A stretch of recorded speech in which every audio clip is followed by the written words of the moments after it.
get it on. Let's love. You've already pushed record. Actually, I just pushed record, so I got you saying you just pushed record. Yeah. Welcome back to the Project Gen X podcast. I am one of your hosts, Alan Smith, along with... I'm the other guy, Big Dave. And this episode, Dave and I, being Gen X and being of the, coming of age in the 90s, and that kind of stuff, a lot of you will remember that the 90s were the age of the sensitive, alt boys and stuff like that. Not the soy boys, that's something completely different. But okay, I totally don't know where this episode's going already. Well, I was gonna say we're gonna reach back into our younger years and get in touch with our sensitive sides again, and we're gonna talk about our playlist for Valentine's Day. Okay, So- I actually went about this more of back when you used to actually do playlist on or you're making mixtapes for your girl, for your girlfriend okay. type thing. Yeah. Well, I sent Dave a text about this. I'm like, hey, we'll do this kind of the similar to the same way that we did And our of course, Halloween. I totally screwed it up as usual. So Dave came with a big song playlist. I have a song playlist, but I also have a movie playlist as well as some other stuff. I can pull a movie or two, maybe. So anyway, we are going to do our Valentine's playlist. I'm not going to say it's our romantics, playlist or anything. It's just our playlist of stuff that, No, I kind of went that direction. whether, I think it's one of those things that we can say this is whether you're with someone or not. I didn't really, I think Dave's, married, and I am not. And so it's one of those things where it's again. Yeah. Sorry, It's all I had to poke you a little. Hey, it's okay. We signed the papers 2 weeks ago, so it's or a little over a week ago. So Yeah, it only took 4 years. So. Going back to my coffee, keeping my mouth shut now. So anyways, it's one of those things where, I put mine together just as these are some nice things for Valentine's Day, whether they're songs or movies or whatever. Not necessarily, rom-coms or, I'll just go ahead and say it now. The Notebook does not appear on this whatsoever. So I did not go that way, although I do have one that kind of veers over into it. So, So anyways, Dave, you want to start off with, since you have more music than I do. So. I've only got 18 songs. Yeah, well, I've only have 10. Which is better than like the 30 million I had for that, so, for the one. So obviously when Dave is talking about something that's not love related, he can put together 3,000 songs, but he can only come up with 18 whenever it's this. Because love is a hard thing, man. All right. Anybody who says different is lying. Mm-hmm. The first one's a little cliche. All right. I mean, it's used for everything, but I actually saw this artist in concert. Okay. Etta James. Okay. You're doing it last. Yeah. Yeah.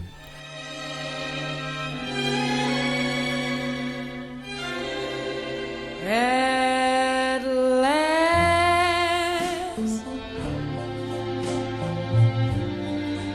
my love has come along. My lonely Okay. Yeah, great song. I'm going to let you do two to my one since you've doubled up on me pretty much. So it's that bad? Okay, well, we'll stay classic then and go with Al Green. Let's stay together. Stay together. That.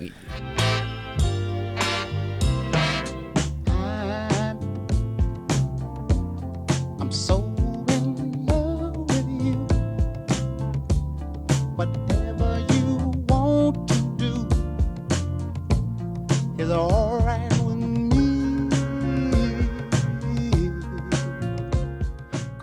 That's a good one. That's a good one. Both of those are solid. At Last, I've always thought was a beautiful song. Yes. Again, I think it's been overused. It has quite for everything. everything, Weddings, whatever. I mean, it's just everything. Presidential inaugurations. Wow. Okay. But it's still a great song. It's still a solid song, and I was lucky enough to actually get to see Etta James perform live. Nice. And the live performance, the recorded version doesn't do the live performance justice. Man, she had some pipes, man. Yeah. And she had some I serious saw her pipes. with B.B. King. She actually came and did one of the B.B. King birthday nice. bashes downtown. Nice. Cool. And then Al Green, of course, the Reverend. Had to get a little Malphus in there. Yeah, well, hey, you can never go wrong with Let's Stay Together. That's a great song. Let's see, where am I going to start with mine? I went a little different with mine. Okay. Now that's not to say that mine's not. I guess it's probably a little more tailored to me than anything. But the first song that I have on my list, because I think it's a beautiful song, and it's also one of those, and this is again me getting a little mushy here. It's the song "Runaway" by the Corrs. I would run away. I would run away with you, 'cause I've fallen in love with you. No, never. I'm never Okay. I don't know if you're familiar with that song. This is I am. before they got big. Yeah. They were. Oh, excuse me. They were big in Europe, way before they were big here. And that song, I remember the first time I heard it, I was like, oh wow, that is a sweet song. Yeah. That is. I can see that one. So, but yeah, that's where I am. So, what do you got? Your next two? This one actually leans back into the Gen X thing. It's a Billy Joel song. Which one? Just the Way You Are. Okay. I would not leave you in times of trouble. We never could have come this far. I took the good times, I'll take the bad times. I take you just the way you are. Which is a good song. It is a good song. The joke I remember hearing someone like years ago talk about that was that because Billy Joel wrote that song for his first wife. It was like, I love you, just don't go changing, try to please me and blah blah blah blah blah. And then they got divorced and he married Christy Brinkley. Well, he met the Uptown Girl. There you go. It's like, wow, there you go. Yeah, well, now it makes me wonder if it's a love song or more of a warning. What's your next one? Norah Jones, Turn Me On. like a flower waiting to bloom, like a light bulb in a dark room. I'm just sitting here waiting for you to come on home and turn me on. I know that one. You should. I don't know if I know that. I'll be honest, I'm not a big Norah Jones fan. I heard 2 songs off of that album when it came out, and I was like, no, I'm buying that. And I the remember, whole album, what was it? Don't Know Why was like Yeah, our first same big, album. Same I album. had that one way back then, 20 years ago or whatever it was. And it was all right. But I'll be honest, the thing about Norah Jones is that She too mellow for you? way too mellow. I mean, and don't get me wrong, I listen to some stuff that's mellow, but that was almost comatose in a lot of ways. So. No, I love that album. I love that album. Yeah, I don't know. There was just something about her. I don't know. She was just a little too, really a little too mellow for me. Okay. I mean, granted, it's not quite, and this song's not on my list, not quite, Mazzy Star mellow, but, we're almost in a coma now. But don't get me wrong, I like some of Mazzy Star's stuff. You're picking okay? on some of my bands, But here, man. but Norah Jones just never did it for me. But hey, it's on your list. That's fine. It's cool. It works for you. Sure. Whatever gets you there, right? It's going to be like that, I see. Yes, it is. My next one is "Hey There, Delilah" by Plain White Tees. Hey there, Delilah, what's it like in New York City? I'm 1,000 miles away, but girl, tonight you look so pretty, yes you do. Times Square can shine as bright as you, I swear it's true. Hey there, Delilah. It's another sweet little song, okay. you know. I mean, it's you know, that early 2000s kind of emo whatever, you know, thing. And I've always thought it was just really. It's one of those songs that, like, I remember hearing it and going, "This would be like one of my favorite songs if I were in high school." Okay. You know, like this would I have can see definitely been like something that I would have had. This would have been my song with somebody, you know, type thing. You know, it just screams that. Oh, you it's know? one of those. It's one of Yeah, those. okay. Yeah. So. I get you. I get you. Now, don't get me wrong. It's no, how do you talk to an angel? But you know, it's Wow. and no, that was never my song with anyone. So. Or Angel Eyes. I'll dig that one out for you. Talking about what's his name? Yes. Jeff Healy. Yeah. Yeah. There you go. Which Wow, I haven't thought about that song in a long time. So which is not one of his better songs. no, it's not. It's Jeff Healy is such great guitar player. Oh. Yeah, but then it's this little ballady thing that, like, Yeah. you know, what he's known for. So, anyways, what's your next two? Ray LaMontagne. Okay. You're the best thing. Okay. Leave me, you don't even have to try. Oh, because you are the best thing. You are the best thing. You are the best thing. You don't know it, do you? Go to your next one. We'll talk about Ray LaMontagne here in a little bit. So, Well, you probably don't know this next one either. It's a Lord Huron song. which one? The Night We Met. Yeah, I introduced you to that song.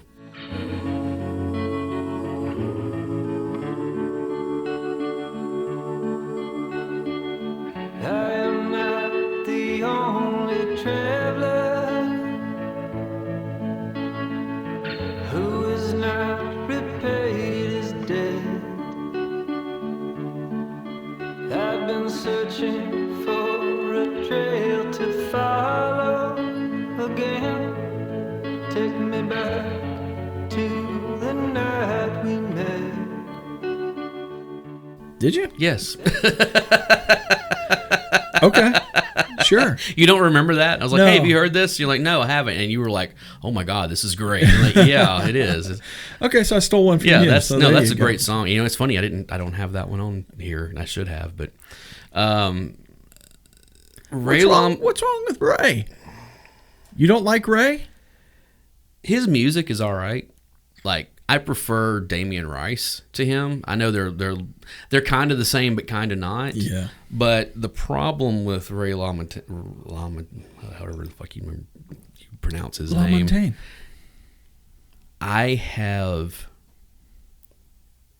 heard and seen way too much bad about him.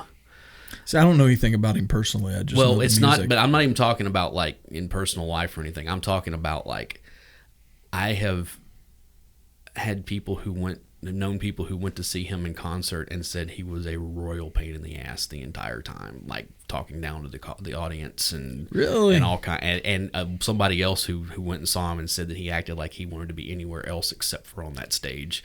You know, I mean, just yeah. I mean, I hadn't heard multiples of that type stuff. I haven't of like, heard wow, anything. You know, It kind of So- sounds like he may be related to that front guy from Stained. who's the country singer now? Yeah. Ray, or was it Aaron Lewis? Yeah, that's it. Aaron Lewis. Yeah. Yeah. I mean, that's just, you know, what is the song that he did? He does have that one song that he had the one song that was in that dog food commercial or whatever, or you know what I'm talking about? No, I that haven't. Trouble or whatever. But then what's the other song? He has another one that's like kind of a whatever that is shown up in a bunch of stuff, you know. And I've listened to his music and I'm like, he's okay, you know, but I just Okay, sidebar. How do you Okay. feel about Amos Lee? the Australian kid. Is that who you're talking about? It's kind of in the same. Yeah, you know what I don't like about him? Okay. is that when he put out his second solo album? This is like in the early 2000s. Yeah. Okay. I saw an interview with him on MTV. They were talking about, aimlessly, blah, blah, blah, blah, blah. And he said, and the kid was like 19 at the time or something. Like he was like some wonderkind, whatever. And he was like, yeah, this is this is probably the most important album to come out of Australia ever. And I'm like, you're fucking 19 years old. Shut up. And then he said, okay, maybe second, behind AC/DC's Back in Black. It's like, first off, you were no AC/DC, okay? This is folks, and he says this as he's sitting here wearing an AC/DC and I'm not shirt. even like the biggest AC/DC, but I was just like, wow, this 19-year-old kid is comparing himself to like one of the great rock bands of all time, and saying that he's putting out the most important music that's come out of Australia ever. And I was like, yeah, I'm done with this. This is no. So okay, moving on. So far, he's hated all the bands. I have not I've listed hated. so far. I have not hated. I have issues with some of the. I like Lord Huron. Okay. Even beyond. Well, I introduced you to him? Yeah. But have you listened to the rest of that album? Like any of the rest of the stuff, dude? It's all so good. And I admittedly I was introduced to them because of that show 13 Reasons Why, because that was featured on there. I still haven't seen that. The first season's good.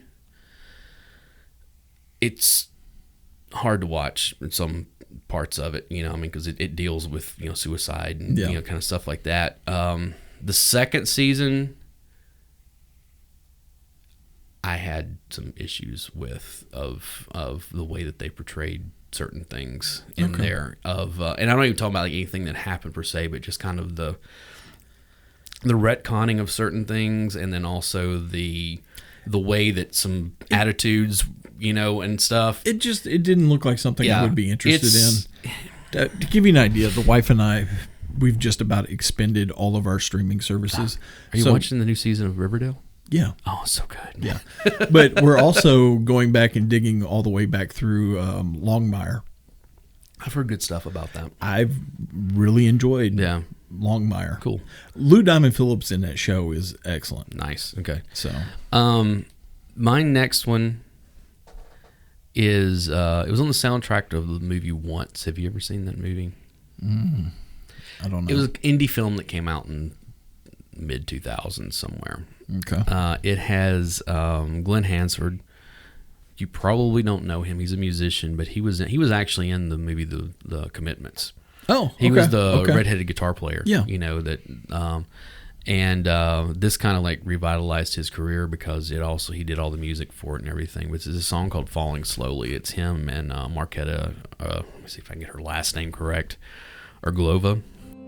I don't know you, but I want you all the more for that.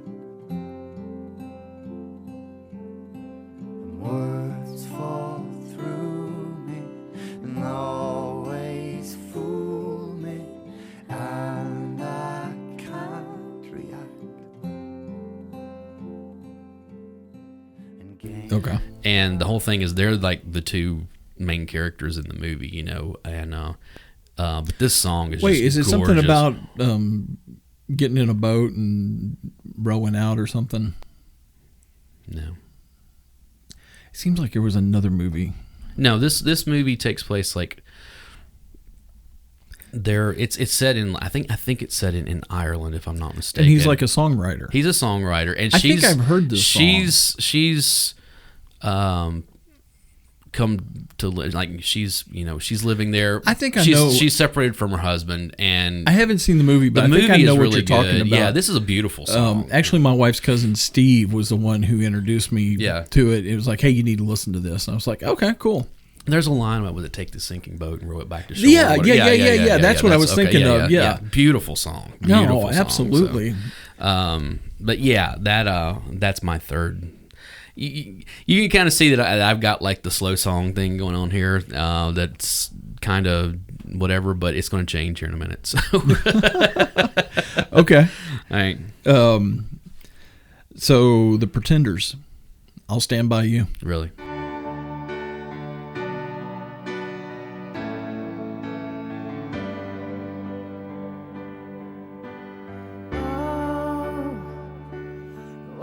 look so sad. The tears are in your eyes. Come on and come to me now. You don't. Yeah. Okay. I like that song. I hate that song. You hate that song? I don't like the Pretenders. So. You don't like that? I don't like Chrissy Hynde, so it's, I like the Pretenders. Fine. That's just me. You know, that's... I'm going to steal one directly off your list then. Okay. U2. I don't have a U2 on here. You're kidding me. Mm-hmm. You didn't You use All I Want Is You? No. Oh, really? With or without you? Oh, that's a good song. And you give, and you give, and you give yourself away with or without you, with or without you.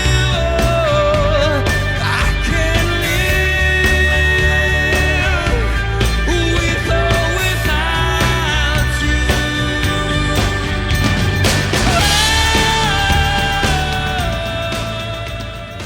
I almost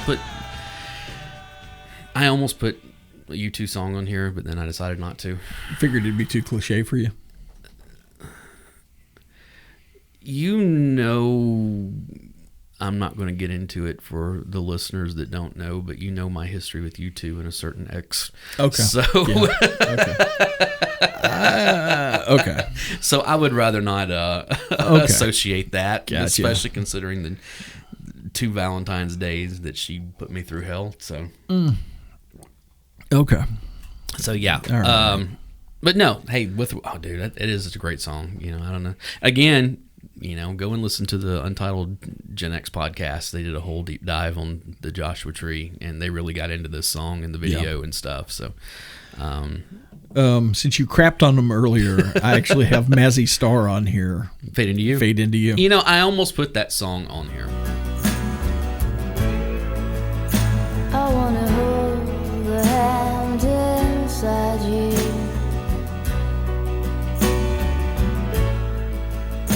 I wanna take the breath that's true.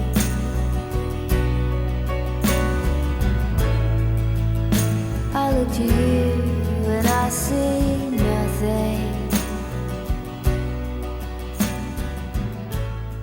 Because I do love that song, okay? And I didn't crap on them. I just said that they're just... Dude, I love They're Mazzy just Star. they are so mellow. And that, what's you know, funny is that everybody discovered Mazzy Star on this album. right? I discovered him on the album previous. Yeah. Well, I always love people like, oh yeah, I love her. She's so great. It's like that's the name of the band. Her name is Hope Sandoval. It's like, Yeah. My second one though is The Cure. love song. Love song. Oh, I mean, okay, it's the only cool. one that makes sense. You make me feel like I am fun again.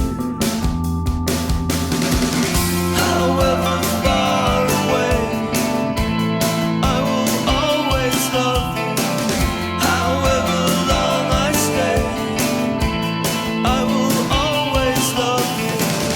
Whatever was. I almost put The Cure on here. Okay. Like, I was gonna put Pictures of You, but then I realized that that's not really a love song at all. I almost put Friday and I'm in Love. That's not a love song either. Not really, you know. And I was like, and Love Song, I'm like, I don't really like that song a whole lot. Like, I like it, Yeah. but it's not one of my go-tos with them, you know. Okay. So, but yeah, that's a yeah. At least she went with their version rather than the who was it? Was it 311 that did the cover of Yeah. it? Yeah, it's just like And don't get me wrong, I like some 311. okay, I do. it's because you're down. That's okay.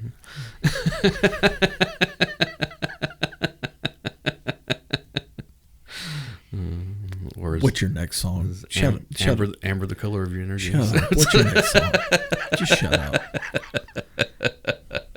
My next song is Depeche Mode. Enjoy the Silence. Yeah. For me, don't you understand? Oh, my little girl. All I ever wanted, all I ever needed is here in my arms. Words are very unnecessary. They can only do harm. I love that song. But again, it's got, for a very simple lyric, that says so much is the all I ever wanted, all I ever needed is here in my arms. Yeah. You know, it's like, well, shit. Yes. Sometimes simple is best. Exactly. So, yeah. And there we go. We're not into that slow whatever, you know, with this one. So, and that's just a jam, too, on top of it all. Yes. I mean, that song is just, I tell you what, that is a headphone song. All of Depeche Mode is a but headphone. especially They're that a when you headphone put that band. you put the headphones in, or maybe you got like surround sound or something, and just like fade into that song legitimately of like it just the music, the arrangement, the way that it's orchestrated and everything, just kind of it wraps around you, you know. Yeah. So okay, what's your next couple? World Party. Okay, She's the one. I was her, she was me. We were one, we were free. And if there's somebody calling me on, she's the one.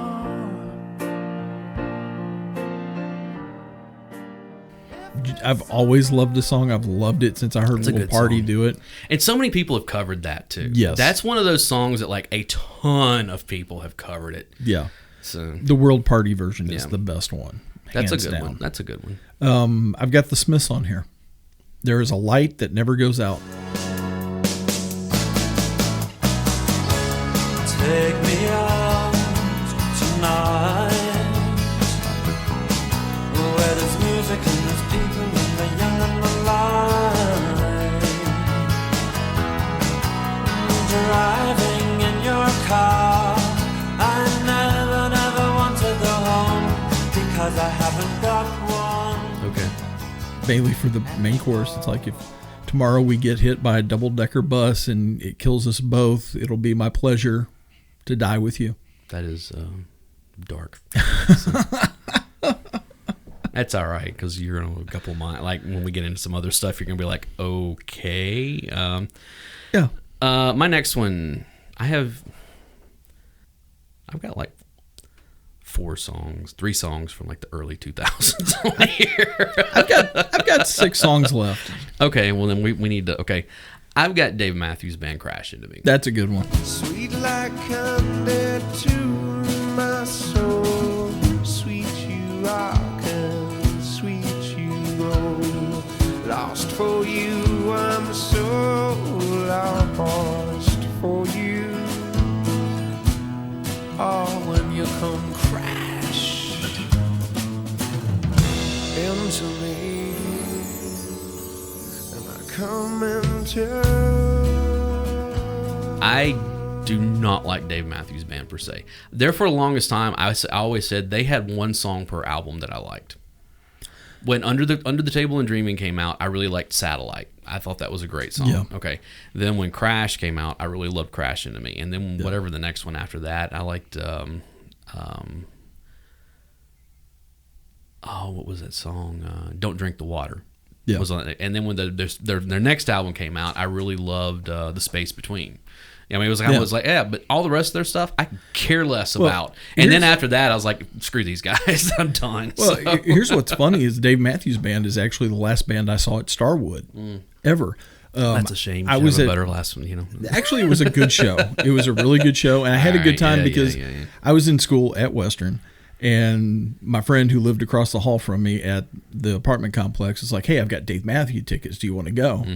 I was like, "Yes, John Mike. Yes, I do want to go." And so we came down and went to the show, and it was amazing. I have, no joke, turned down tickets to go see Dave Matthews Band at least 3 times. Really? Like, people like, no, seriously, you can either go with me or you can have them. Like, no. It was a great show, and on top of it, it was fun because John Mike is hysterical.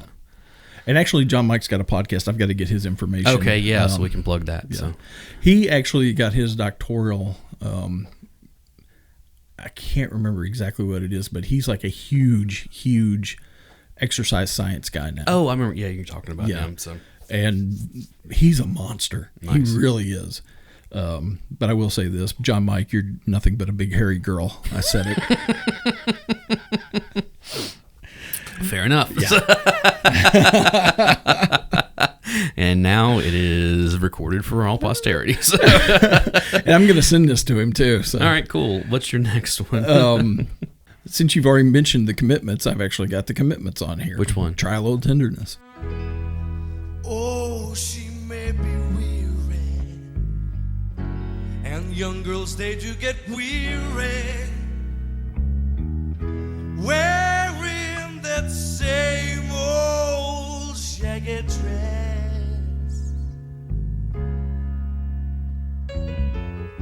But when she gets weary, try a little tenderness.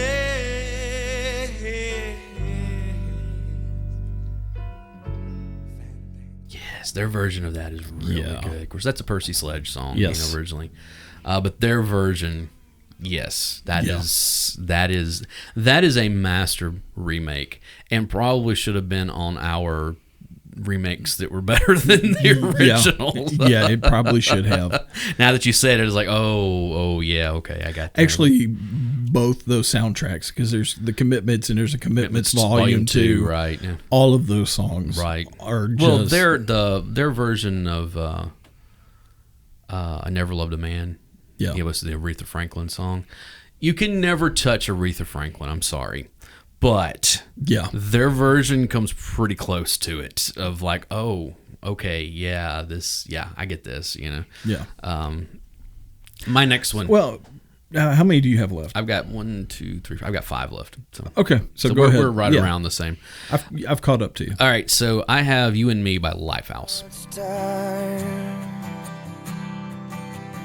Cause there's you and me and all other people with nothing to do, nothing to lose. And it's you and me and all other people, and I don't know why I can't keep my eyes off of you.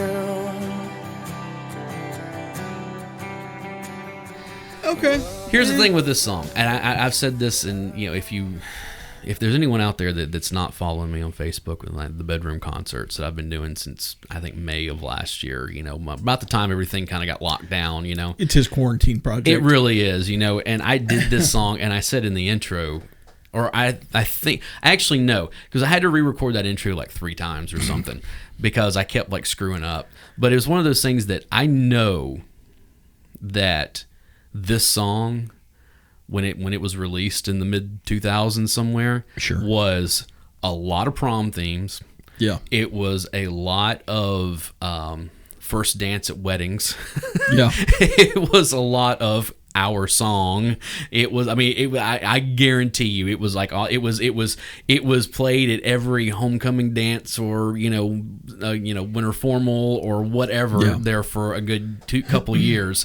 So I get that it's kind of twee that way, but it is still a pretty good song. And Lifehouse is, I think, a very underrated band. Like, they had more hits than people give them credit for. They kind of get lumped in that. Oh, they were a one-hit wonder with Hanging by a Moment. But then you start like, well, what about this? What about You and Me? What about, and people are like, oh, yeah. They had a bunch of singles, but for me, they're just kind of forgettable. I get it. They're very milquetoast. They're like, I will say this about Lifehouse. If you've heard one Lifehouse song, you've pretty much heard about 98% of their stuff. I get that. But anyway, so what's your next one? I went back to it was either freshman year or sophomore year of high school, and they did a homecoming dance, and this was the theme, but it was also the song that everybody was playing that year. Warrant. Heaven. To be the king of the world. As long as I'm the hero of this little girl. Heaven isn't too far away. Closer to it every day. No matter what your friends might say. How I love I thought about this one. I thought about this one because it's actually a good song. Yeah, it really is. You Yeah. know, it's a and Janie Lang doesn't get the credit for being the singer that he is. No. Like, he had a really good Actually, voice. that band was a really good band. Well, here's one of the Unfortunately, things- the record company killed Well, him. here's the thing with this song, and this is for the musicians out there. You know, whether you like the hair metal thing or whatever, go and listen to this song. And it's one of those things when they get past the second chorus, where they like for the guitar solo, it modulates through 3 different keys before it finally comes back to the original key again. Yeah. And then they modulate it again for a key change at the end. It's like, wow, they really did some work on this. The thing about it is that Warrant was a very talented band and actually did some really good songwriting. But the record company killed Jamie. Yeah, well, I mean, when they came back with the album list for Cherry Pie, and they're like, well, we don't hear a single. well, the original name of the album was Uncle Tom's Cabin. Yeah. That was going to be there, and Which the was- record label said, no, we need another song.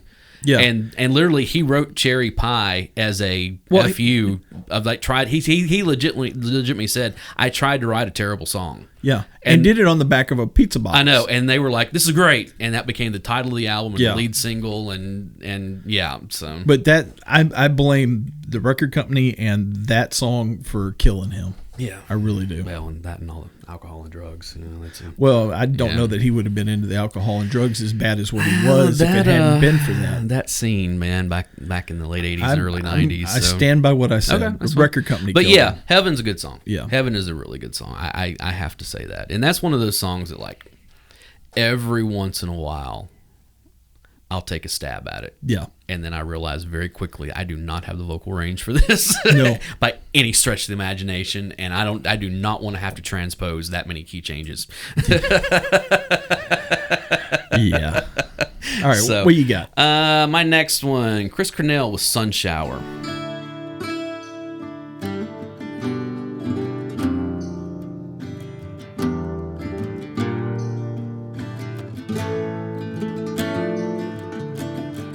Dark as roses and finest sand. I feel your healing in your sting again. I hear you laughing and my soul is saved. On forgotten graves you cry. Crawl like a Okay. This song is from the soundtrack of Great Expectations, which came out in like 1998. It's an Ethan Hawke movie. Yeah. Gwyneth Paltrow. What's his? Anne Bancroft is in it. What's his name? Robert De Niro. I'm amazed you remember all these names. Hank Azaria. because I own it. So I don't remember anything. I love this movie. It's funny because like the soundtrack was pretty cool because like it had this song, but it also had like Mono, the band Mono, Yeah. and Tori Amos was on it. It was like one of those like late 80s, Yeah. you know, like you're starting to get some of that electronic, you know, whatever, you know, in there. But this song was like the first thing that he did after Soundgarden broke up. Yeah. And it's an acoustic. I mean, it's a beautiful song. Beautiful song. And I like the movie quite a bit as well. Now, what's funny is that I didn't see it for a lot of years, and then I went back and watched it a couple of years ago, and I was like, wow, this is very 1998. A lot of like the choices that they made as far as like the actual filmmaking. Yeah. And so I was like, yeah, this says late 90s like you wouldn't believe. You know? So, Yeah. but yeah, Sun Shower by Chris Cornell. So what do you got next? Jay Severett. Oh, Bad Things. Bad Things. When you came in, the air went out, and every shadow filled up with doubt. I don't know who you think you are, but before the night is through, I wanna do bad things with you. Fair enough. Valentine's Day, I want to do bad things to you. Hey, it makes perfect sense. You know? Let's be honest. Valentine's Day is the unofficially known as National Sex Day. So I mean, it's or as I heard it put today, Wiener Christmas. So. Oh no! Oh, you got to be kidding me. That's just horrible. Horrible. Yeah. Oh, whatever. Good grief. What's your next song? Foo Fighters, Everlong.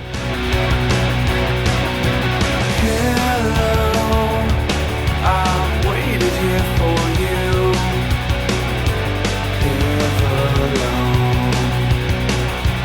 Tonight, I'll throw myself into blue. And out of the red, out of the head, she's saying.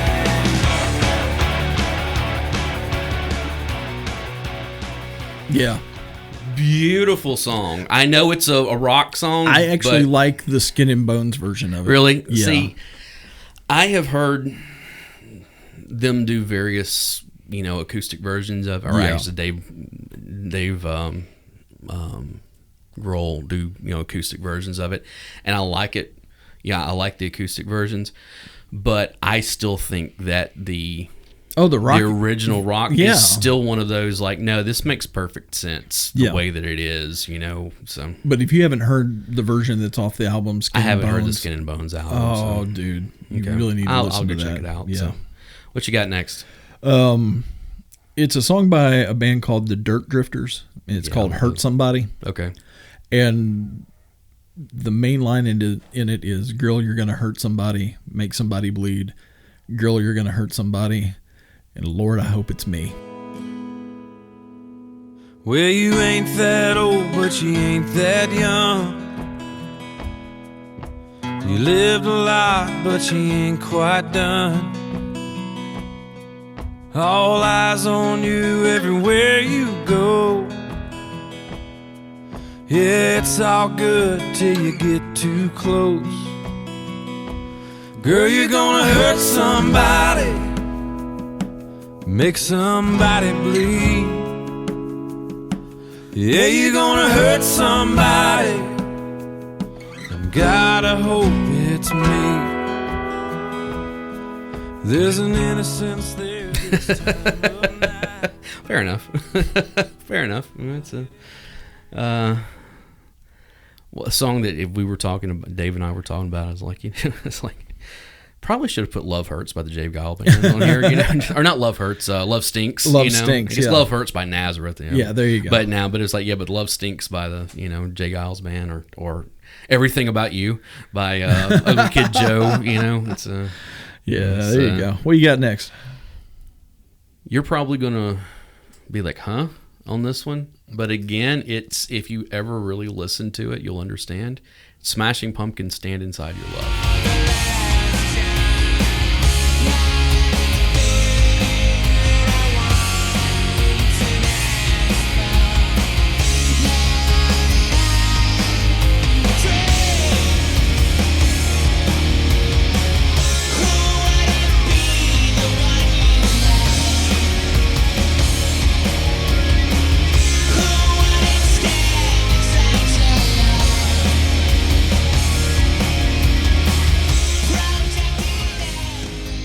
I can see it was off of Machina Volume 1, that song is just, again, you look at the lyrics, of course, it sounds more like a Smashing Pumpkins song, but if you look at the lyrics, it's like, oh, no, this is a love song. Like, this is a straight up love song. No, I can see that. And I can totally see that. Yeah, so what you got? I dug back a little bit. Is this your last one? No, I got two more. Okay. This one and the last one. Sade. Sade. No Ordinary Love. Okay. I gave you all the love I got. I gave you more than I could give. Gave you love. I gave you all that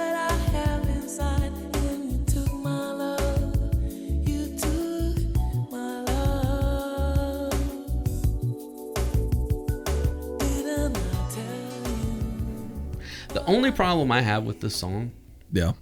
is that I always associate it because it was on the soundtrack of Indecent Proposal.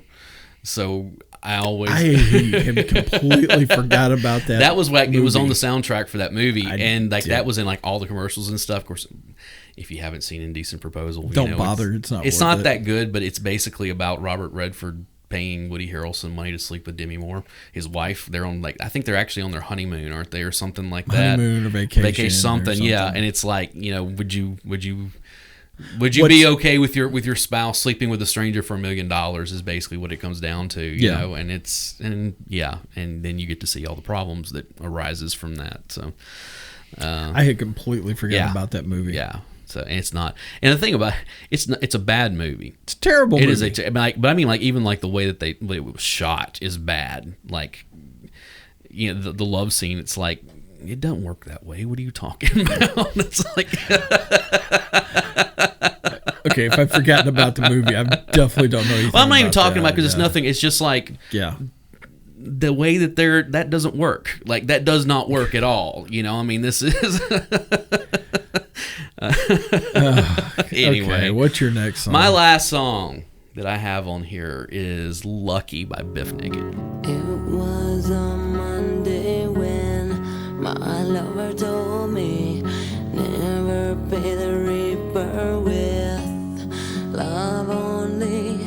What could I say to you except I love you and I'd give my life for yours.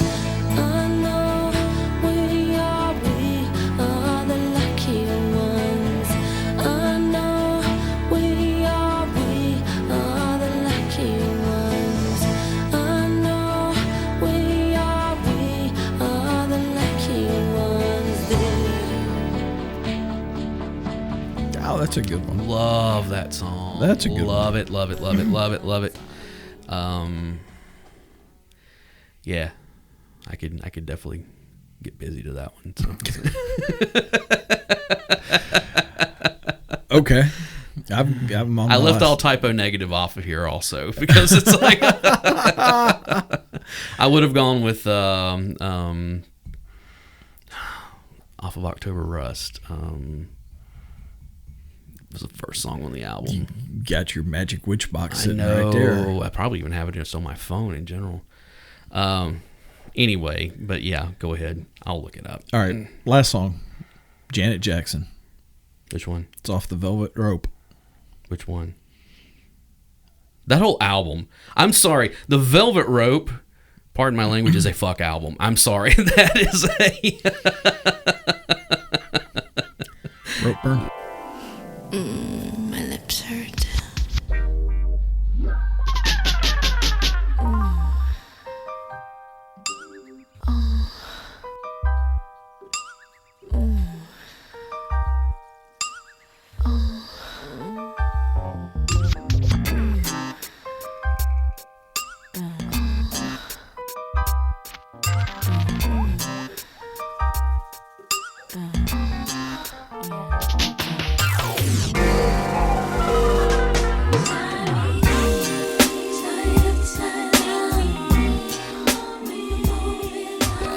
Yeah, there you go. But I mean, that album is definitely, or let's put it a little bit nicer.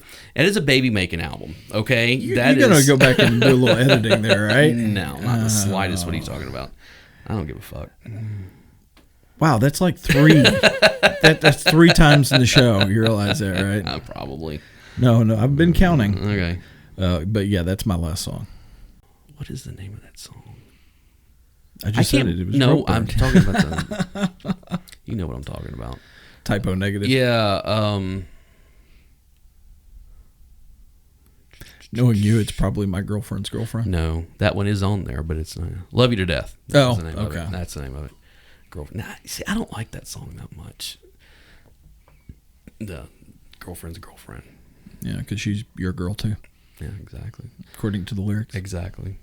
But that It's was also one of those songs where like Typo Negative would try to like do like kind of like tongue in cheek, no pun intended, tongue in cheek, songs every once in a while where it was like that, where it's like it's almost comical, but it's not quite like, it's like, okay, I see there's some comedy here. It was always a little heavy-handed. Yeah, exactly. Like they were trying to be offensive. Right. You know, like the Christian woman, you know, and some stuff like that, you know, and it's like, but yeah. What's your last song? That's it. Oh, that's it? Okay. Yeah, I told you that's it. So that's it for music. Now, I put together a list of movies that I think would be excellent if you wanted to sit down with your significant other and watch. Okay. I've got one that's kind of funny.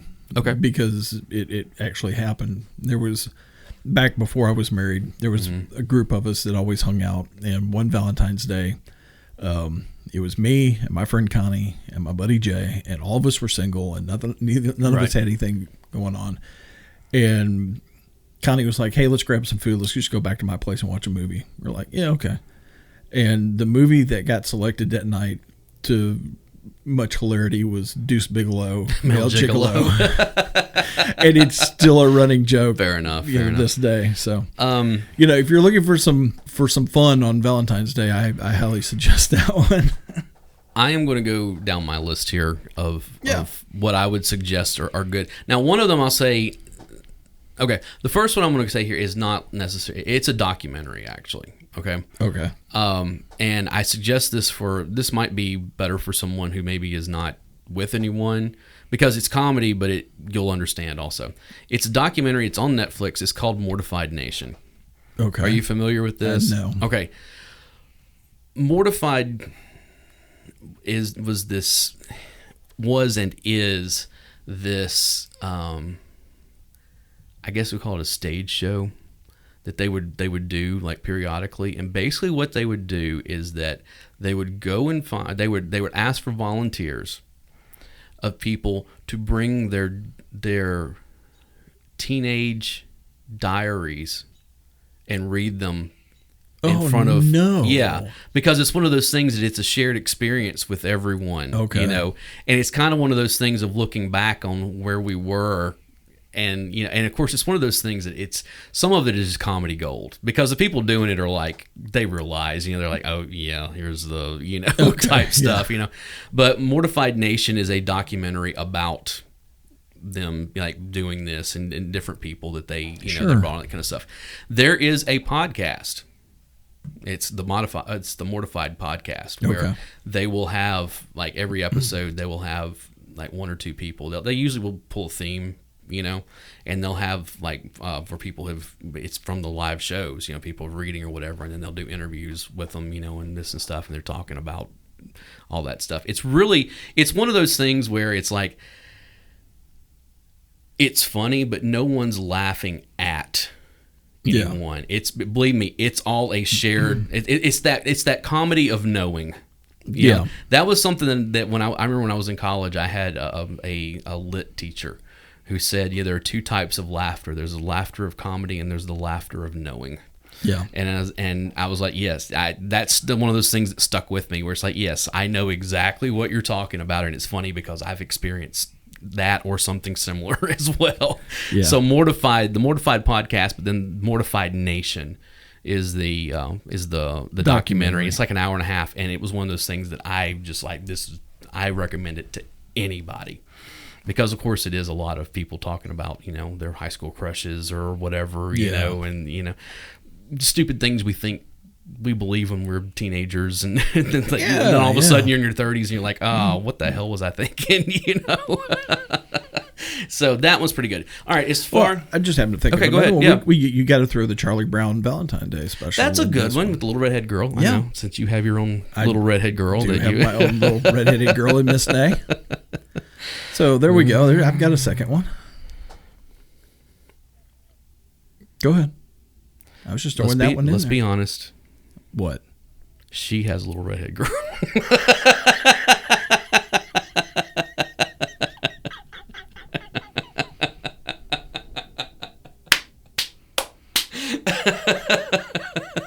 You're really looking to try to start a fight right on the air, aren't you? Right on the Mr. Nay and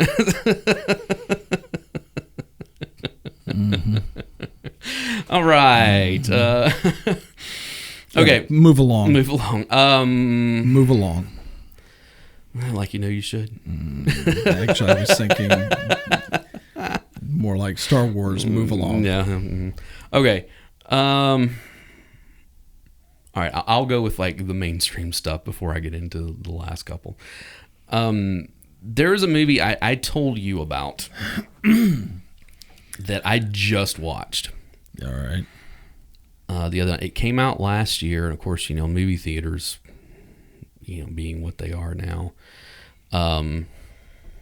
didn't. Yeah, which is crazy because AMC evidently got caught up in that GameStop. I know. So it was released last year. It's available now. I know it's available at Redbox as we're doing this. It might have found some kind of distribution, through a streaming service or whatever. Anyways, it is called The Broken Hearts Gallery. Yeah, you were telling me about this one. So it stars. You jerk. Let me see if I can get this down. Geraldine Viswanathan. I think that's how you pronounce her last name. If you've seen the movie Blockers, she is one of the teenage girls in that. She is the standout in it. She was John Cena's daughter in that movie. Okay. It also, again, all these names, man. The other lead in this is, I don't know how to pronounce this dude's first name. But he was the Trans Am. Right. He was in Stranger Things. He played Billy Hargrove in Stranger Things. Yeah. His name is, it's Dacre. How do you pronounce that? Docker, whatever. Montgomery. He's got a normal last name. Darcy. Maybe, I don't know. But he was actually really good in this. And basically what it is that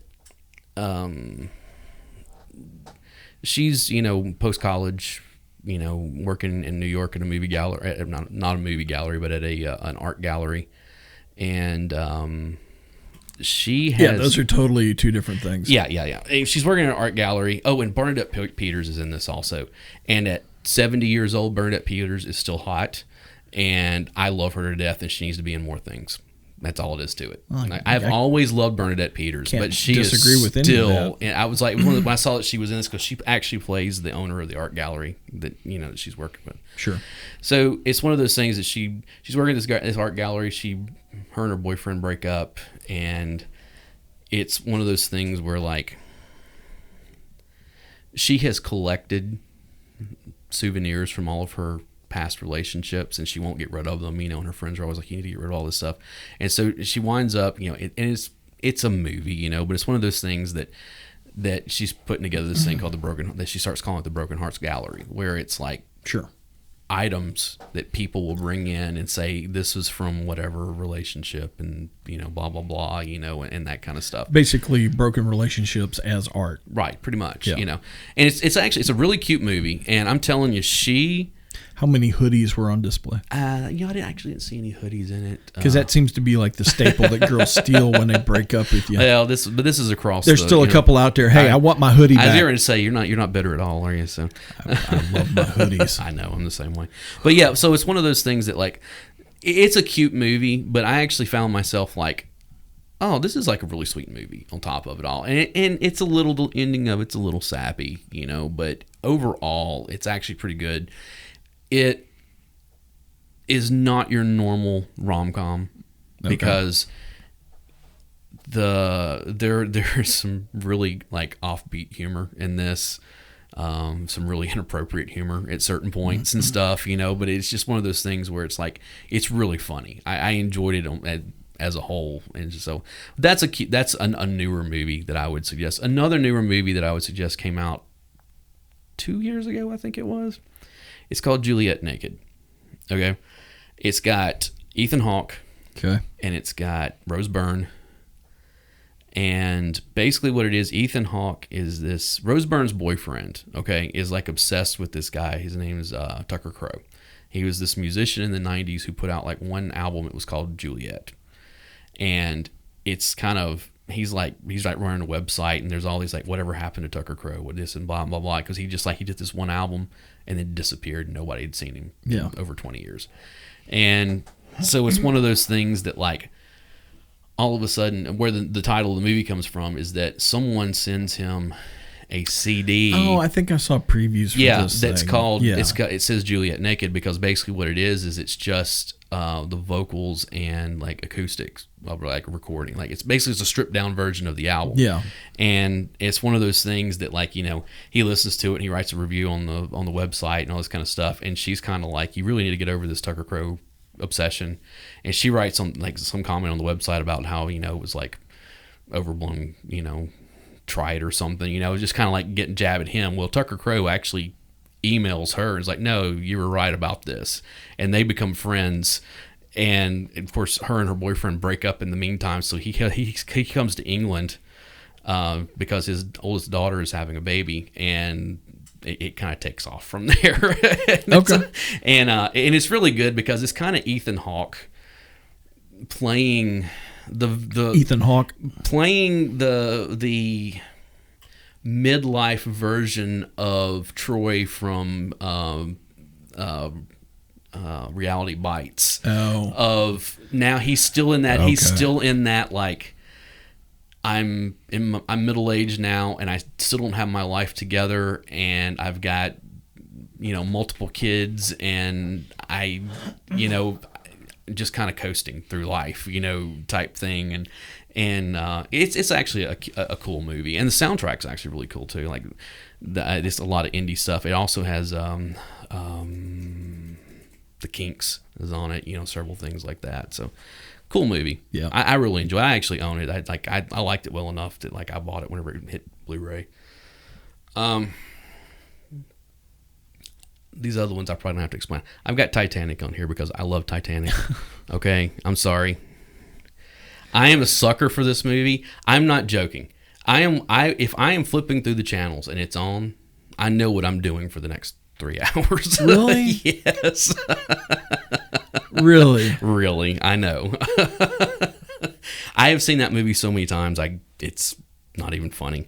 So, and I know at 3.5 hour runtime, it's like I have spent a lot of days of my life watching that movie. So, really? Yes, I know. Because if I'm flipping through the channels and I see it, I know you're flipping. I'm going to probably going straight through it. You know, probably over to something like Expendables or something. Yeah, like I that. know. Because I like my cheesy popcorn flicks. Yeah, I know. The next one is Before Sunrise, which is another Ethan Hawke movie. You've told me about this Ethan Hawke one. and Julie Delpy. There's actually a trilogy of movies in this that tell. It's like before sunrise, before sunset, and then before midnight. Right. Probably one of those things where, like, you know, they kind of take place 10 years apart, roughly. Yeah. You know, so you basically have a 20-year span of this relationship. It's him and Julie Delpy, and it's a lot of, like, talking. It's what's his name? Dazed and Confused. Richard Linklater. Yeah. Did this movie. Did all 3 of the movies. This is when they met. You know, it's not in real time. Yeah. But, you know, but it's one of those things. Now, the second movie, Before Sunset, is pretty close to real time. Like, it's 10 years later. Okay. And he's back in Europe because he had written this book about the night that they spent together, you know, this kind of stuff. And she shows up at his book signing, and he's got to get to the airport. Yeah. And it's kind of in real time of you've got an hour and some change before he has to leave. And then Before Midnight picks up 10 years after that. And as I have said many times about this movie, it is a good movie. It is a hard watch because it is a little too realistic of what happens when you've been in a relationship with somebody for a long period of time and some of the stuff that happens. Okay. It is. It's like, I have always said, it's like, it's a good movie. It's not a movie that I'm going to go back and rewatch very often because it's kind of there are a couple of, like, kick in the gut moments in this of, like, oh, this is a little too real. This is okay. I get that. But I appreciate the realism in it, you know. But yeah, great. Criterion put out a great box set of all 3 of them. It's got like a whole bunch of extras in there, you know, like book, you know, with like all kinds of production notes and everything. So it's a really good investment. But I say go with Before Sunrise. because it's kind of that, like, just meeting somebody and getting to know them, you know, kind of stuff. The next one I have is Keeping the Faith. Are you familiar with this one? I feel like I should be. This was the directorial debut of one Edward Norton. Oh, okay. It's Edward Norton, Ben Stiller, and Jenna Elfman. Ben Stiller plays a rabbi. He plays Ed a Catholic Norton priest. plays a Catholic priest, and Jenna Elfman is like their childhood friend who comes back to town. Yeah. I love this movie. Both of them wanted to go out with her. Well, they were all friends, you know, and then it's one of those things where, and it's a really good movie. Yeah. Like, it's not real ham-fisted, you know. I mean, again, I do remember this. Yeah, one, I really love this movie, and I've watched it in recent years, and it holds up pretty well. My last one in the normal stuff, and I think this is kind of everyone should watch this on Valentine's Day, whether you're with someone or not, is When Harry Met Sally. So this is the holiday you're going to put it in. Yes. I know we talked about that because it takes place over like a 2-year period, you know, or maybe a year period. Because both you and Barry... it takes place over a multi-year period, but like the bulk of the movie takes place in about a 1.5 year period or something like that. Yeah. Both you and Barry kind of crapped on me about it a little bit, but because I took it. You know, you go through all the stuff, but it really is one of those, like, it's a real kind of you meet somebody, your friends, there's nothing, you know, blah blah blah, and then as you hang out more and more, you start, and how could you not love Meg Ryan at this point in her career, you know, of this point, you know, or Billy Crystal for that much, you know. I mean, it's one of those things where you kind of put Billy Crystal and Meg Ryan next to each other, and you're like, him, her, no way. But then as you watch this movie, he's like, no, they're perfect together. These two characters are perfect together. I could see them together. You know, so it's here are my two kind of outliers. Here we go. Both 90s movies, so serious Gen X. Okay. The first one is The Crow. I can see that.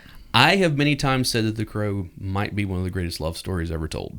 Well, he did come back from the dead to avenge so that he could rest with her for eternity. You know, I mean, that is it all stems around this. They were going to get married, and this bad thing happened. A really bad thing happened. They were both killed, and then he comes back for revenge for her more than himself, you know, and it's one of those things that, you know, there are moments in that movie where you can like see the torture on Eric's when he's thinking about Shelley. You know, I mean, it's just the torture in that more than anything else that's happened. No, I can totally get that.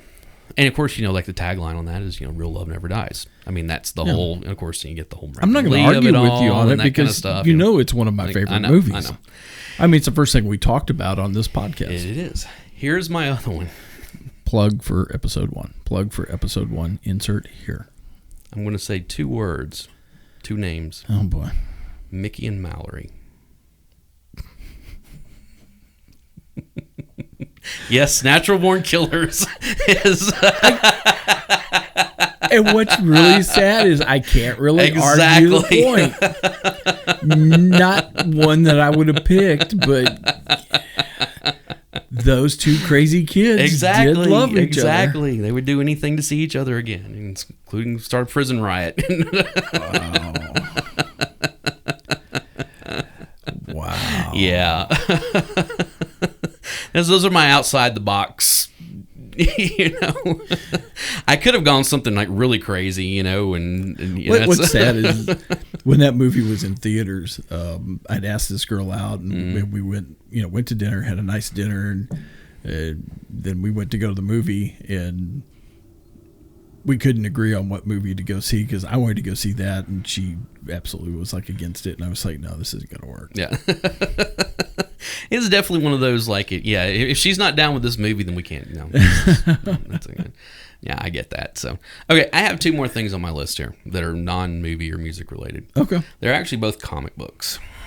Okay, you have officially gone over into nerdom. I know. If you're bringing up, but here's the thing: is that comic. Well, books. here's the thing: is that the first one. Hold on, let me pull up so I get the names. And it's funny because I just recently went back and reread this. It's called Heartbreak. It's by Jonathan Rivera and Nick DeStefano. Okay. It was originally put out, I think, in like either 3 or 4 issues or something like that, but it's been collected into a not exactly a graphic novel. No, what do they call they're those called things? Trade paperback. Yeah, it's been collected in a trade paperback. They're true stories from both of these guys about heartbreak situations that they went through. All right. And it's one of those things where none of them are really like kicking the gut or anything, but it's funny. It is heartbreaking a couple of times, but it's also that whole the funny is more of the laughter of knowing than anything else of like, right. Oh, this is, and then there is like this story that's told at the end of the collection about when they first met each other because they were roommates in college. Sure. That is just the perfect capper on this whole thing of, wow, this would have been a whole different story. Okay. And it's available. There's also a follow-up, and I can't find it because I didn't know. It was put out several years ago. I think it was in 2012, and I did not know about it at the time. If I had, I would have purchased it. And the link on the website, heartbreakcomics.com, to go buy, it's called Heartbreak Just Friends, and it's several people that have contributed stories, true stories, that kind of stuff. All right. But I can't find it anywhere at all. And it sucks because I really want to read now, because I went back and reread this like maybe 2 weeks ago. Like, for some reason I had a copy, I had a copy of Heartbreak that I've had for over a decade, Sure. And I was like, I want to go back and reread that. And it was as good as I remembered it being, and I was like, oh, I wonder if there's more. So I went to their website. Oh, look, there was another. Can't find it anywhere. Wow. It sucks. Now, another one that came up because a friend of mine recently got in touch with me. It's funny because it was right around the same time that I was rereading Heartbreak and thinking about, well, some other stuff I could go back and reread, that I really enjoyed. A friend of mine got in touch with me because she had a bunch of comics that she was trying to get rid of. I think they're getting ready to move or something, and she was trying to clean out some stuff. And it was a bunch of old issues of Terry Moore's Strangers in Paradise. Really? And I was telling her, and she was like, you may not know it. I was like, no, I know it because I own like all 6 volumes of the pocket books of these. Like they're basically digest size. It's got the complete. It's all collected. And I've read the entire run of it. And again, it's one of those things I have many times said to people, like, like, I don't know about comics, blah, blah, blah. I was like, look, there are so many comics out there that are not superhero or that type of stuff. And I would always, I was like, if you want to read a great love story, read Strangers in Paradise. But it's basically, and it's one of those things that this was a book that had and probably still has a large following in the LGBTQ community, because it's these two friends have been friends for I think since high school or something, or for a long time. It's Francine and Kachu, and they her real name is Katina Chavansky, but her dad called her Kachu because whatever. It's a whole thing, but it's one of those things where Francine has got a boyfriend or whatever, like in the first limited series or whatever, but Kachu's been in love with her forever, and Francine's like not sure, about that, all that stuff. And it's one of those things where it's this ongoing story, and there's so many other characters that get brought into it here and there and that kind of stuff. And it even goes into, after a while, Terry Moore worked this whole thing where he started going into Kachu's backstory, and it gets into this whole crime syndicate thing. That is actually, some people would kind of be like, I know I say that and it's like, huh? How is this? It works. I mean, it really works. Okay. And he ended it in 2007, like the run, and everything. And all this, like I said, they're what they're called pocket books, and they're like these digest, like novel size, and it's all, in there. and there's like 6 volumes of it, and it's one of those things. It's an easy read. It's compelling, and just I loved it. I absolutely loved it. I highly recommend Strangers in Paradise to anyone, because it is, again, one of those things that it's like I said, it's completely compelling. It's heartbreaking at certain points, stuff some of the characters go through and all that, and it's maddening sometimes because you're like, why the hell are you doing that? Kind of like you do with your friends. You sit back and you watch your friends. You're like, why are you making these stupid decisions? That sounds really familiar. Yeah, shut up. So, well, I was talking about Corey. Yeah, okay. Oh, love you, Corey. Hey, congratulations on your divorce. So, wow, I was not going to go there, but okay. So, but yeah, that's my list of stuff. I mean, nice. I probably could have gone into a whole lot more. Well, if I had not mid-read your text, yeah, I could have had a lot more. I almost put blankets. There's this great book. It's a comic also. It's called Blankets.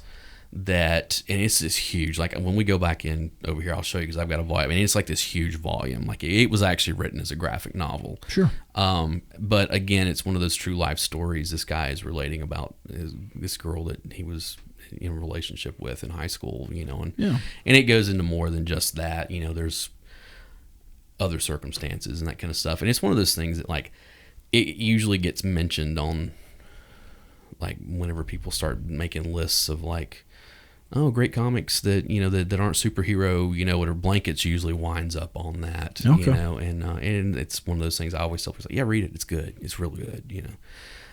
So yeah, that's my list. Sorry that we got so sappy.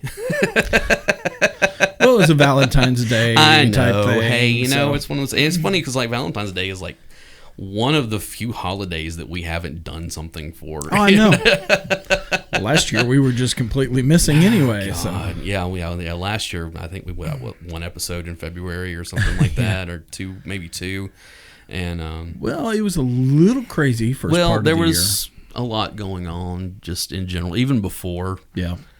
The COVID stuff came in, and then that happened, and we were all trying to figure out. And I was sick this time last year, right around this time, and I know we didn't get together for a couple of weeks because of that, and so it is what it is. But yeah, I stand behind all this. So I know that I was not crapping on your playlist, the artists and stuff. I was just telling them, like, I was just like, this is the problem that I have with this artist, and it's like, and everybody has. I mean, believe me, a lot of people are probably going to listen to that, look at my list and be like, what? Really? Actually, between the two of us, we'll probably lose, one of our two listeners. Exactly. After this episode, it's like, so you never know. So please don't leave.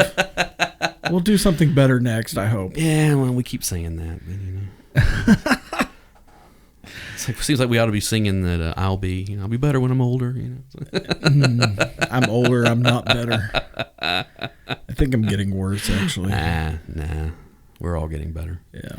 Anyway, it goes back to one of my favorite lyrics. What's that? Frank Turner. It's like, we can get better because we're not dead yet. No. Yeah. So I mean, that's. But yeah, everybody, thank you so much for listening. Happy Thanksgiving. Thanksgiving. Hey, believe me, in the last year, everything just kind of run. What day is it? Exactly. It's this day, that day, someday. I legitimately have a calendar hanging in my kitchen that every morning when I get up, I walk in and cross off the previous day on it, so that I know what day of not only just what day of the month or of the year, but what day of the week it is, what's coming up, because since everything kind of went sideways. It's like it's hard to keep up with. No idea what day it is. I what literally, month it is sometimes. I get up in the morning, I turn my alarm off, and I look at my phone, because right on the front it says what time. It has the day. Here's the time. Here's the day. Right. Here's the date. Right. What do you mean we're not in January? Right. Exactly. And here we are in the middle of the month of February already. It's not really it's first week of February. Well, when this goes. Well, no, actually, we're already in the second week now. Well, Valentine's Day, come on. I guess you're right. Yeah. So, like I said, what day is it? Exactly. Hey, I'm going to be spending Valentine's Day the best way I know how to. By yourself? No, with my kid. There you go. Just me and the kid, and probably go the next day and buy a whole bunch of candy. So that's one of the things I always say about like the candy holidays. You know, like Valentine's Day or Easter or Halloween or whatever. The day after is the best day of any of those because all that stuff goes on sale for 50 to 75% off. You got to stock up during Valentine's Day, and you have to stock up again during Easter, right? Because it's a long haul before Halloween, you get to Halloween. And 4th of July doesn't really, bring a whole lot of candy out. It didn't bring any candy out. I know. That's pie and ice cream weather there. Or cupcakes. Cupcakes. Usually cupcakes, red, white, and blue cupcakes, man. Yeah, I can see that. Around my family, it's pie. Oh, well, there you go. Pie.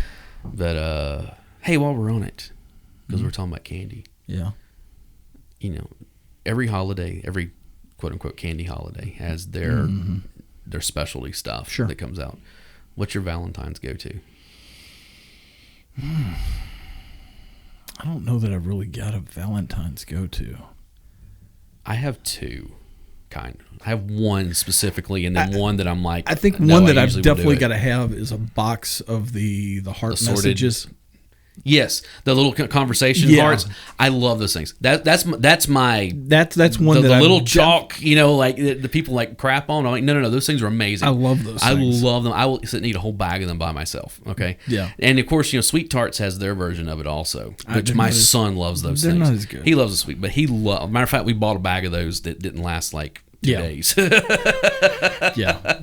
But the other one is that, and it's one of those things where you can get them pretty much year round, sure, but they become prevalent at Valentine's Day, is the caramel filled Hershey's Kisses. Okay. Because it's one of those things that they really do a push on them in Valentine's Day, and then they have them in like the red and pink foil, to kind of go with it. But those are my two, like, because I love caramel. I love caramel. And then like after Valentine's Day, it's kind of a family history thing with mom and dad, but there was this great big, is it Whitman? Oh yeah, the samplers. The big Whitman samplers. Yeah. There's family history there. Okay, Dad actually used one of those to propose to mom. Oh, okay. But I'll go out after Valentine's Day and I'll find the Whitman samplers, right? And buy a couple of those, just for the fun of it. I got you. Okay. All right. Well, I guess that's our episode. We've Easter's really the next big candy holiday. Oh, we'll talk about it. Well, I'm all about talking about some candies. And believe me, Easter brings about one of my favorite candies ever. Oh. And what's that? I guess you'll have to tune in for that episode. The Easter, exactly. Yeah. I don't even know when Easter is this year. So I did, because I don't know if it's in April or because we've got the military show the same weekend. I said, is it in? Oh, it's the 4th, April 4th. April 4th. Yeah. April 4th. Okay. So so I've got the military collector show the Friday of that weekend. Nice. So and probably somewhere around the end of March, you'll hear an episode of us talking about Easter candy. And there's a lot to unpack there. There's a lot to unpack with Easter candy. So anyways, guys, we may actually have to do a shopping trip so that we I'm fine with that. Easter candy to eat while we're. it'll be a whole show of this.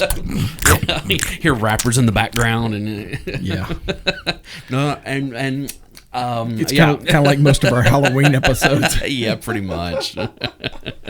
So, anyways, guys, thank you so much for joining us. And whether you enjoy us or not, that's really up to you. Again, if you like, if you do enjoy us, thanks a lot. Yeah, thanks a lot. Like and share the podcast. Tell your friends. If you don't like us, tell your enemies. And we enjoy doing this, and you guys have been have been good fans for a while now, and since the beginning, and we're really enjoying this, and we're still going forward with no problems. But go and check out our social media stuff in the links below, and which should have already been upgraded or updated. Yeah, that was updated a little while back with some stuff. So anyways, we appreciate it. So we will see you next time. My name is Alan Smith. I'm the other guy, Big Dave, and that is all. See you. You long enough. Understand me, sugar. Since we got to be here, let's live. I love you. There's nothing wrong with me loving you, baby. No, no. And giving yourself to me can never be wrong if the love is true. Oh, baby. Ooh. Don't you know how sweet and wonderful life can be? Ooh. I'm asking you, baby, to get it on with me. Ooh.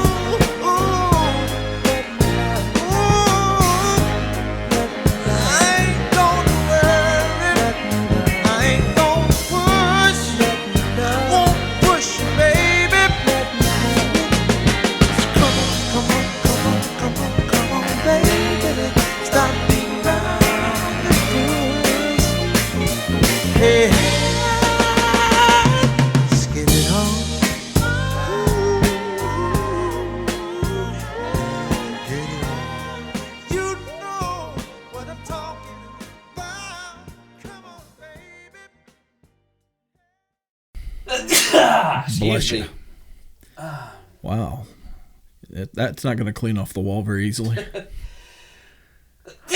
Ooh, neither is that one. God, you got to love Tennessee. And there is no such thing as allergy season. It's just a season. Well, you know, Groundhog's Day, the groundhog comes out and goes, 6 more weeks of winter. Except for you, Tennessee. Except for you, Tennessee, because your weather does what it wants. Exactly. It's true. Hey, we legitimately can have all 4 seasons in the same week, sometimes in the same No, day, it's depending. usually in the same day, yeah. So anyway.